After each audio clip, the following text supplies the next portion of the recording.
So ভাই আপনি কি জিনিসটা এভাবে ভাবতেছেন? লাইক ধরেন আমরা স্পোর্টসম্যানদেরকে যদি দেখি, তারা যেটা করে সেটা হচ্ছে ম্যাক্সিমাম টাইমে তারা ফর্মে থাকা অবস্থায় কুইট করে, মানে তারা রিটায়ারমেন্টে গেলে ফর্মে থাকা অবস্থাতেই তারা রিটায়ারমেন্টে যায়।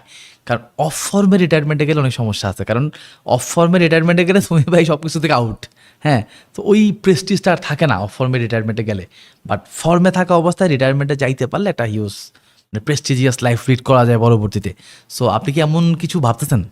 এটা করতেছি। কিছু কিছু জিনিস আছে যেগুলো আপনি আমাকে যেরকম বলতেছিলেন যে আপনার ভিডিও বানাইতে ভালো লাগে না, আমারও ভালো লাগে না, আহ, বানাইতে হয়। সো চেষ্টা করছি যে একটা পর্যায়ে যাব যখন আর টিকে থাকার লড়াইটা নাই, এখন আর ম্যাটার করে না পাই নাকি পাই না, ভিউ হয় নাকি হয় না, কিছু যায় আসে না। সো ওই জায়গায় গেলে তখন আমি এটা ছেড়ে দিতে পারবো।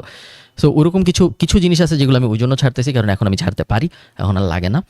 কিছু কিছু জিনিস এই কারণে ছাড়তেছি কারণ মেইন মোটিভেটিং ফ্যাক্টর যেটা ধরেন টাকা, ওই মোটিভেটিং ফ্যাক্টরটা যখন কমে গেছে তখন আর কি অনেক জিনিস করার, নিজে নিজে শুরু করার ইচ্ছা অনেক কমে গেছে। সো এই কারণে আমি গত 2 বছরে ইনভেস্ট করতেছি অনেক, অন্য মানুষকে বিভিন্ন জিনিস শুরু করতে হেল্প করতেছি, আমি নিজে অনেক শুরু করতেছি। এরকম ছোটোখাটো প্রজেক্ট এখন আর নাই বলতে গেলে।